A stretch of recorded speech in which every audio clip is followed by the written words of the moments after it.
Welcome to The Explainer. We're here to break down big ideas, and today we've got a great one. It's a question we've all probably wondered about, right? Well, in a series of just 5 incredible poems, William Shakespeare laid out this absolutely radical plan to do exactly that. And this is where he starts. Just imagine someone telling you that. It's the beginning of his argument, and it's probably one of the most mind-blowing compliments ever written. All right, so let's dive into this. The first step in his grand plan is to establish just how unbelievably special his beloved is. So in Sonnet 53, Shakespeare makes this wild claim. He says his beloved isn't just beautiful, no, they're the original substance, the blueprint from which all other beauty is just a cheap copy. Adonis, Helen of Troy, even spring and autumn, he says they're all just shadows, pale imitations of this one person. But then he goes deeper.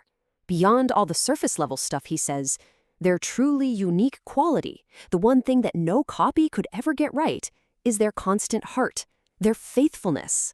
That's the real masterpiece. Okay, so you'd think he'd just leave it there, right? But what's so fascinating is that right after building them up this high, he immediately introduces a huge problem. He basically says, you know what? Looking beautiful just isn't enough to last. And to explain this, he gives us this brilliant comparison of 2 roses. From the outside, they look pretty much the same. You've got the sweet rose we all know and love, and then you have what he calls the canker bloom, a wild rose that looks just as pretty but has absolutely no scent. That little detail, he says, changes everything. Because that fragrance, you see, that's a metaphor for truth, for inner virtue and genuine character. Without it, beauty is just an empty performance. It's like that canker bloom. It lives, it dies, and no one really cares. It's totally unvalued. And this leads to his solution. His poetry, he argues, is going to work like distillation. It's going to take that essential truth, the fragrance, and concentrate it, preserve it forever in his verse, long after the physical beauty, the flower, is gone.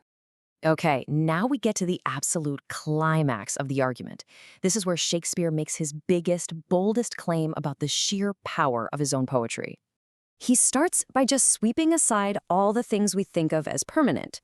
Forget about giant marble statues, forget about those fancy, gold-covered tombs that princes build for themselves. He says even those things, those huge monuments, will eventually get ruined by what he calls, and you have to love this phrase, sluttish time. He pictures time as this lazy, messy housekeeper who just lets everything get dusty and fall apart. So what about something more violent than just decay?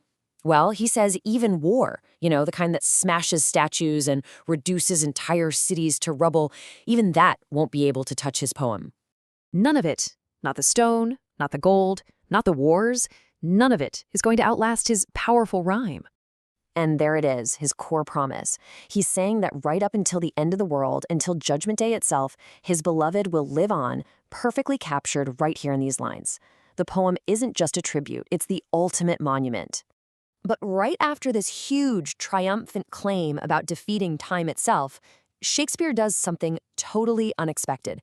He yanks us from these cosmic heights right back down to the messy, painful, totally human feeling of being in love and being apart. In Sonnet 56, he tries to put a positive spin on the pain of separation. He's like, hey, maybe this is a good thing. It's like a cold winter that makes you appreciate the summer even more. He's trying to think his way out of the hurt, but you can feel it simmering right under the surface. That sad interim, the raw bitterness of being apart. And if you thought that was raw, the next sonnet takes it to a whole new level. He drops all the theory and just pours out his emotion, calling himself a slave to his beloved. He makes this heartbreaking list of all the things a slave isn't allowed to feel. Can't complain about the waiting, can't feel bitter, and definitely can't have jealous thoughts about where the beloved is or who they're with. But of course, by listing everything he's not supposed to feel, he's showing us exactly what he is feeling. It's brilliant. So you have to ask yourself, what are we really reading here? Is this a poem about pure, selfless devotion? Or is it maybe one of the greatest pieces of passive aggression ever put to paper? A bitter complaint wrapped up in the language of total obedience. And the sonnet lands on this just devastating final thought, that love makes you a true fool.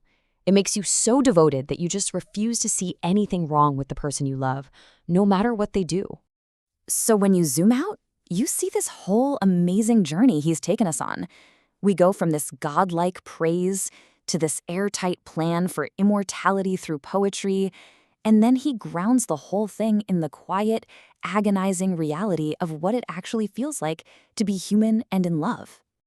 And that leaves us with one last, really interesting question for us. The poem promises that the beloved will live on, that they'll dwell in lovers' eyes. So here we are, centuries later, reading these words, feeling these emotions. Does that mean that we are the final proof? Are we the living evidence that Shakespeare's crazy, audacious plan to defeat time actually worked?